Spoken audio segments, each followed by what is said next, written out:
Ito pa, isa. Wala na. Teka ngayon. Ay, ubos na. Inubusan mo naman ako eh. Hindi ka bibili? Ba, ano na kayo ng pre-taste ah? Nakaapat na ako eh. Si Rajel. Wala na si Rajil. Meron pa kami doon? Hindi, si Rajel, baka gusto niyang bumili. Ewan ko, bigla nawala, magkasama kami.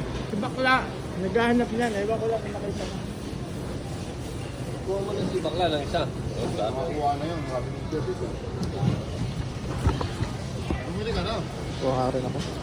Tama na. Ano ang ginawa mo pre-taste? Masarap? Sarap. Masarap. Lahat. Ang dami na. Apat na eh. Ba't parang ano, may tagas to? Baliktad mo. Kung wala kang tagas yung ano. Ganun mo siya oh. Diyan ako kumuha, diyan ako kumuha. Okay. Hindi, may tagas yan kasi nayuyupi siya eh. O, iniwan na siguro kaya ano. Yan, oh. Bakit yan? Pag ganyan may asin. Ito kasi hindi siya mayuyupi. Ba, dali ka na naman. Ano ba yan? Dali na naman to. Ano yan? Ano? Natus.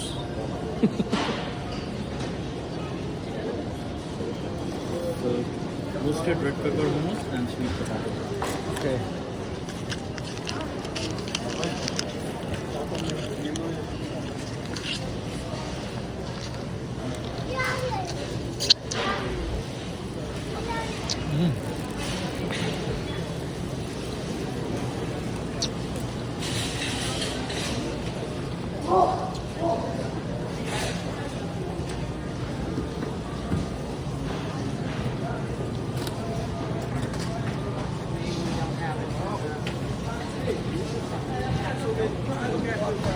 Wala si Rajil eh. Dito yan pala oh. Dito ka mo muna. Mamaya, tagay tayo ba mamaya? Hindi na. Puro manok na tayo. Tagay ba tayo mamaya? Bibili nga sana. Pwede. Tagay tayo mamaya.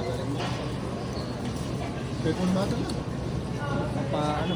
Oo. Baka mag... Bitan ka na. Hati-hati naman tayo. Lo, kuha ka na lo. Mag-iiski tayo bukas. Hindi, isang bote lang tayo. Itong painit lang. Pag-uwi. Wala rin tayong kakainin mamaya. Nilabas ko na yung manok dun eh. Aros caldo ko eh. Di ba magagangnam tayo? Ah. Ayaw nga no. Ay, pamamayang hapon? Oo. Maga naman tayo uwi eh. After nito, ano na. Yung Halifax Shopping Center. Tapos uwi na tayo. Ganun na. $7 lang yun. Dati naman tayo. Gawin mo na. Kuha ka na isa. Si Reggie. Pulutan natin mamaya. Manok na naman tayo.